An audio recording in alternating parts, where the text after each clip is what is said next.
In today's video, I'm talking about my favorite series in 2025 so far by a landslide. Let's jump into it.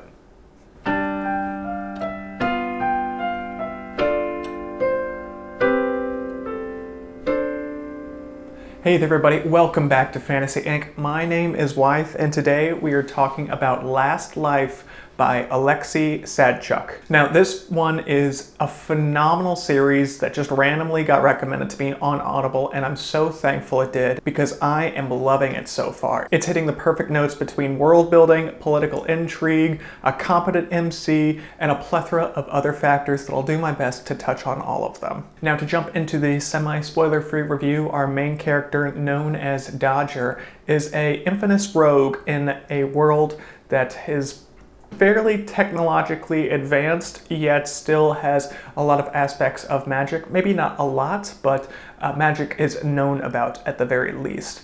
And after getting entangled with some pretty high figures politically, after they did a disservice to his pseudo-sister, he decides to take vengeance himself. And while taking vengeance, he ends up taking a fatal blow and is on his last legs. That's when a powerful deity, we assume, comes along and tells Dodger that he's been fairly entertaining thus far and wants to set him up in a advantageous position for what will be his last life, aka his last reincarnation. So he is transported to the body of a very sick noble who most likely died in a duel, and he learns that he's on a new world and does his best to try and take this very tattered name of this noble he's now inhabiting and turn it into something that is lauded and something that he can actually make progress with, living a life of luxury, power, and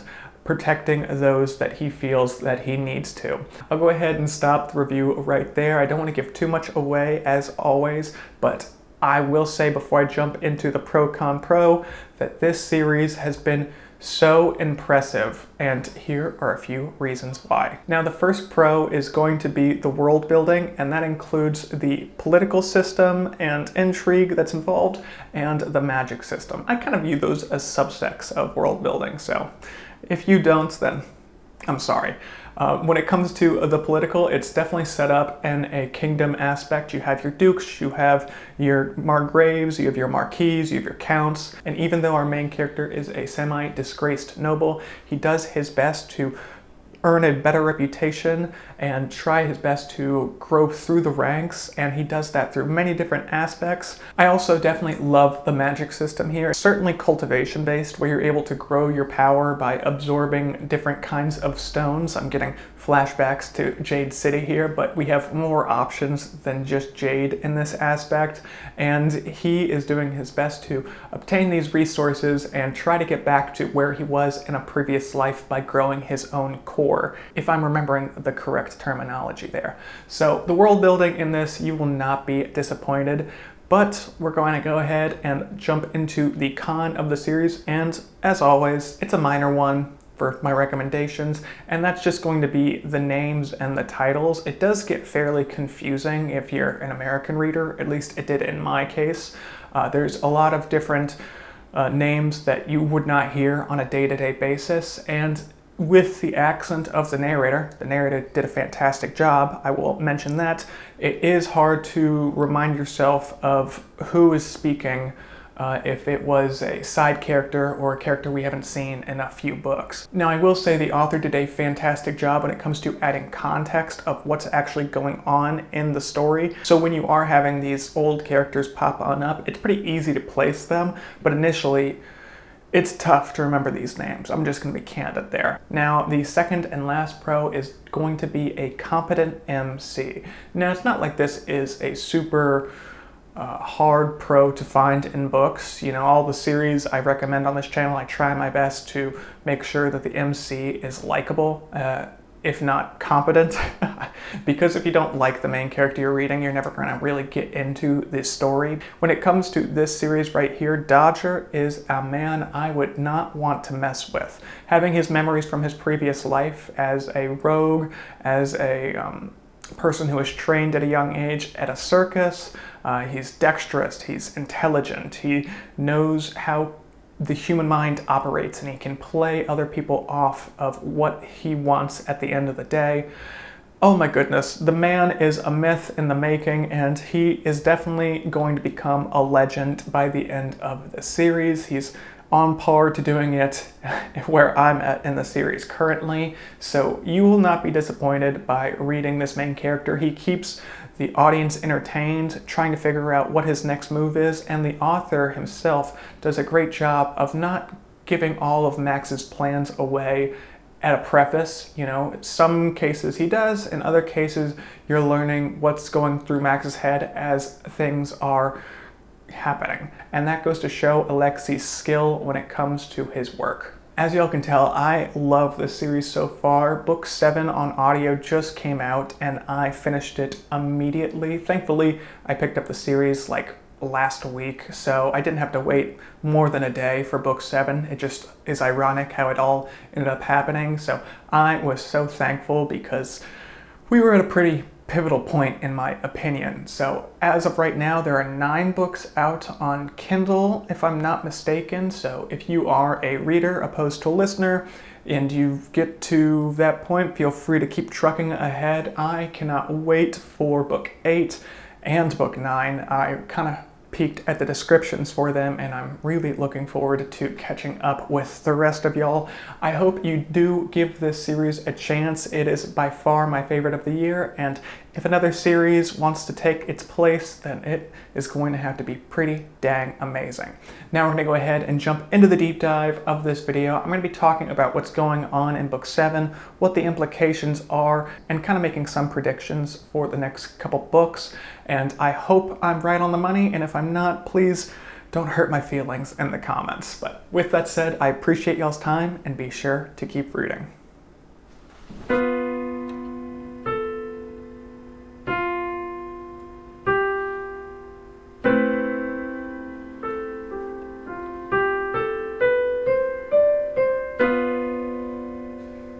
In this deep dive, we are talking about the implications of everything that's kind of happened in book 7, and there is a lot to jump into. Max is getting too famous, in my opinion. He is creating too many waves, he's making enemies left and right, and if it was anybody else other than Dodger, I doubt they would survive more than a month here. But the man is, like I mentioned earlier in the video, incredibly competent, and he's able to observe the moves before they're even made. And I'm just so impressed with this young man. When it comes to his spirit animal, the fox is definitely the most accurate representation of what this man truly is at his core, and it is completely deserved. Now, there are a couple implications. I'm looking forward to seeing how they play out in the next 2 books. First and foremost, Max has decided to do the prince trade by trading his own captured prince of the neighboring kingdom for the firstborn of King Louis? Whatever the king's name was. He may have made the enemy of the king. When it comes to these 2 countries, Max's own king has 3 sons, where the other kingdom only has the 1 prince. So that in itself makes his prisoner much more valuable, and I'm certain the king had his own plans for what he was going to do, and it seems that he doesn't even care about his firstborn in the slightest, having written him off. So even though he's been in the king's good graces recently, that might change in the near future. We'll see if Count Grey decides to keep Max's secret from the king and the jester Kiko and not reveal that he has the potential to heal death magic. Because if the king learns that Max could have healed him at any time, even though it wasn't technically any time, I imagine his head might roll. Though killing Dodger is, in my opinion, most likely an impossible task, at least if Alexey is still holding the pen at the end of the day. So we'll find out. My prediction for the series as a whole, I think he'll follow in his pseudo-father's footsteps and try his best to run the kingdom himself. I imagine he might do this by marrying his own ward, the princess who's obviously crushing on him from the Fallen Land. We'll find out though. It would definitely raise his standing when it comes to polite society, no longer being a bastard, but being a prince through marriage, but she needs to be openly revealed for her reputation and her status, and that is a dangerous game as well. I'm looking forward to finding out how that plays out now that his uncle, Count Renard, knows of her status, and he is definitely on a warpath for Max. Max, if he wants to nip this in the bud, probably needs to finalize this family line, and make sure that he's the only living male heir, though that might actually backfire in so many different ways if he doesn't do it cleanly and correctly. And it seems to me that he is at a much higher status as the new Margrave by the Shadowlands, so if he actually is able to build out his land and become a duke in his own right, it doesn't even seem that he has intentions for the throne, then he is going to be in a much more substantial political position than his own uncle is. Oh my goodness, there's so much going on in this series, as you'll definitely know by now, and I am loving every single second of it. I have high hopes for the next couple books.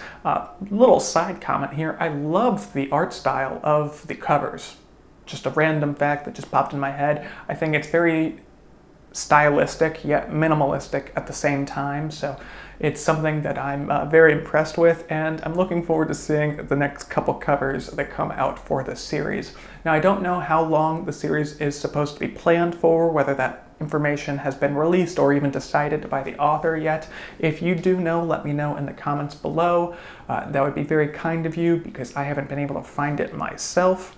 Maybe there's the Patreon for Alexey, so if y'all are already supporting the author, which I'm very happy that you do, you could keep a brother informed. So with all that said, I do appreciate everyone's time. I hope y'all love this series as much as I do, and I would love to chat with y'all about it in the comments below.